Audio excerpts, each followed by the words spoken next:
My name is David Poindexter. I'm an employee, a cloud architect at Clean Slate Technology Group. We're on the north side of Indy. After the talk, we're going to be having a virtual follow-up, QR code on my last slide, tomorrow afternoon, in case you have other questions for any of the speakers from Clean Slate. LLMs, as we've been talking about a lot today, shouldn't really be trusted. They're very confident. They can be extremely creative. They're great at brainstorming things, but you can't trust them. How this relates personally to me is that every Sunday afternoon for the past 6 years, I've been running a game of Dungeons and Dragons with my friends all over the country.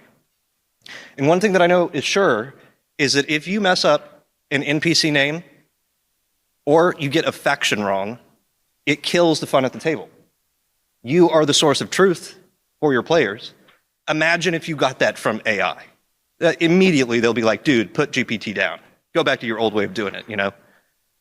So, if you can't trust AI to run a 10-minute scene in Dungeons & Dragons, how do you trust it with your production workloads?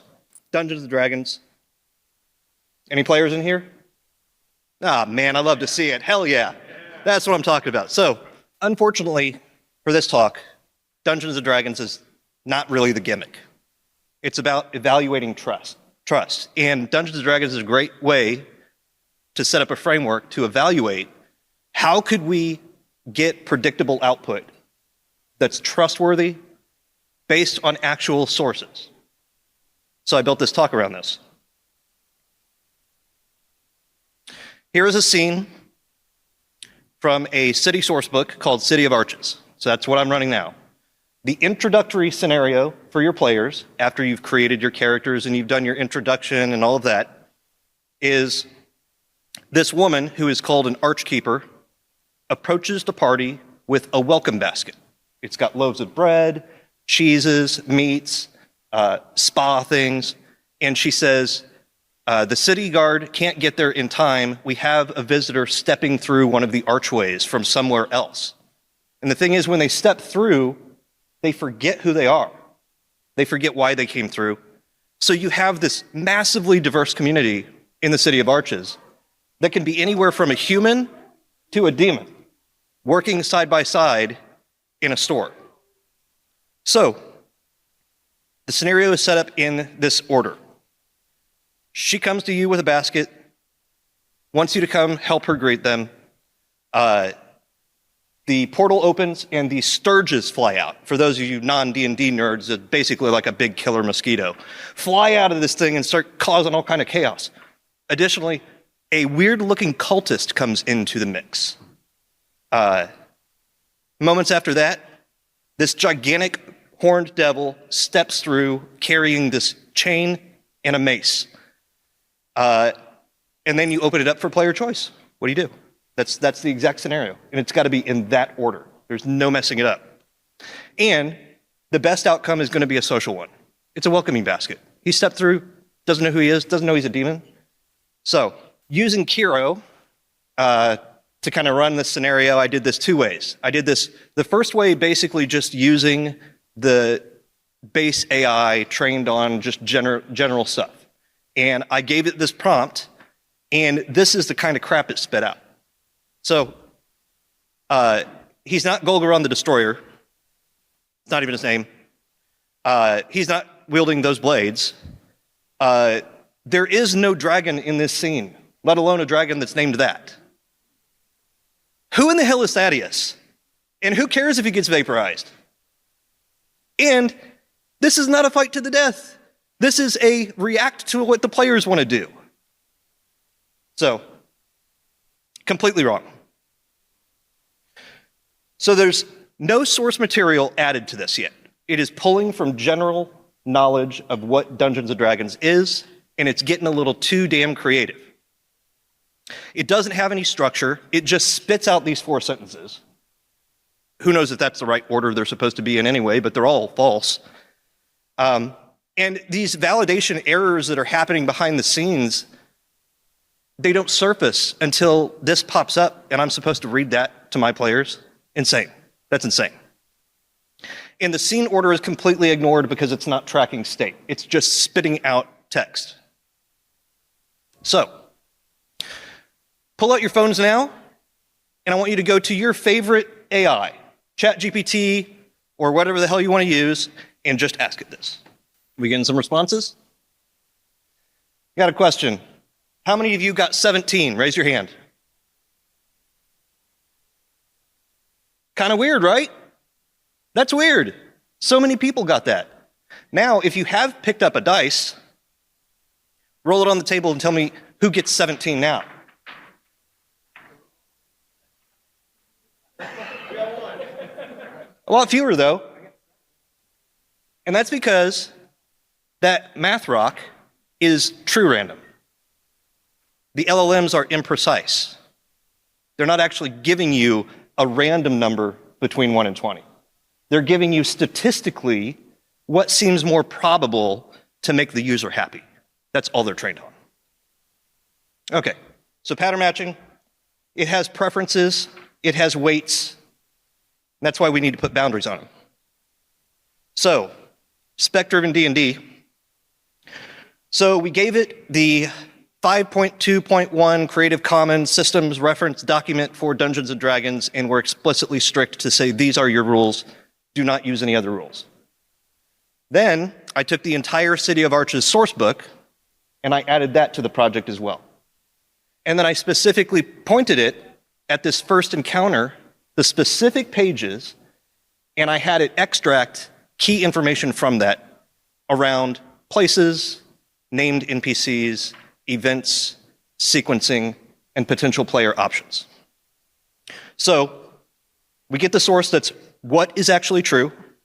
We give it steering. You've heard people talk about steering files, and that's what we tell what it can't do. We create a spec that is like acceptance criteria. Then we have it use structured JSON validated against a schema.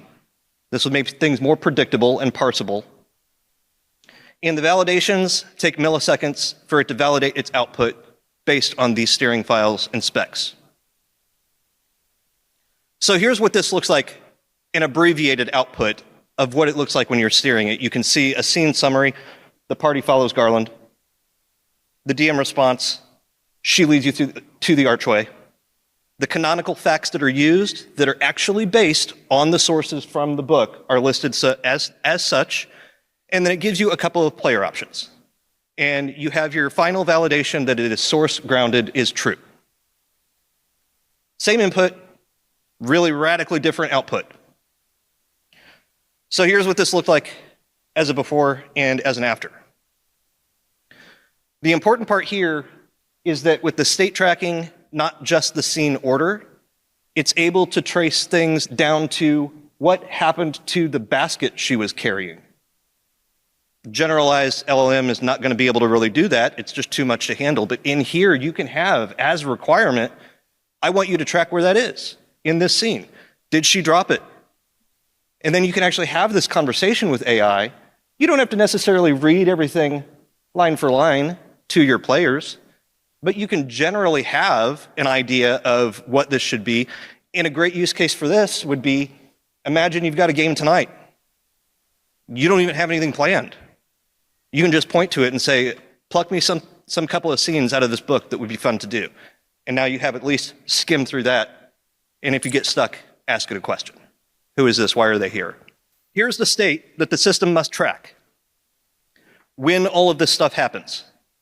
Prompt only will forget it, and the spec-driven will remember that and keep it in order. So, do you guys remember the number that you rolled? You rolled a 1 through a 5, that's the Sturgis scatter into the crowd, and so on and so on. So, state changes compound, and prompt only can't track that accumulating state. And so as all of those responses keep piling up, it threads itself into the narrative that you're telling to your players. So if an LLM gives everyone 17, imagine tracking a sequence of changes. You just got a random 17, but you don't have these 1 through 5, 6 through 10 states building up in a logical order. So how would we map this onto AWS? I just ran this with Kiro, but you could actually map every single thing that we did to a service in AWS. Now, I'm not saying that you need to build a D&D engine like this on AWS, but AWS is a fine place to do it. But if you take this approach to the things that you're building, the software solutions that you're building, these are the kinds of things that you could actually make this a much more scalable option for your teams, and you all start working in the same way and getting predictable output based on a collection of steering files, guardrails, and things like that. S3, you can audit what was true at any point because you're going to be storing all of your version files there, all of the state. You can debug what went wrong. Why is this state in this shape? Lambda, one function builds context and another validates. Bedrock is obviously the big system, but it's only a part of the system. CloudWatch, you'll track every response for observability, what was asked, what came out. Kiro locally, AWS at scale, they're the same boundaries. Here are some takeaways that I want you to remember. LLMs need to have system boundaries no matter what you're doing with them. Chatting with a chatbot can be kind of fun. You'll get silly answers. But you can't do that for production-grade code. That's insane. You want to source ground everything, and a great way to do that is to force it to reference things in like AWS documentation. Don't let it make up services. Don't let it say something works one way that it doesn't. Actually point it to the source and interrogate it. Hell, have another LLM challenge it in an adversarial review. You want to start using your structured outputs. This is almost like putting an API layer over the outputs of your LLM. This way you can send it predictably, programmatically to other tools for validation or storing or metrics. You want to validate everything programmatically with simple checks that run in milliseconds. The speed is the key here. You've seen the quantity of crap that it can spit out real fast. Your validation has to be even faster. When you're doing your spec-driven workflows, you can let creativity come in sometimes. You can do that. You can tell it, go off script. You can open a new session. Even in Kiro, you can branch that conversation, have a little chat about, well, what if we did it a different way than you're telling me, and then go back once you know there is another way and ask it. Just say, there's a different solution to this. Why are we making things so complicated? Which that happens all of the time. With Kiro, I saw it generate, I swear, the longest function for debounce that I've ever seen in my life. And I have no idea why I did that.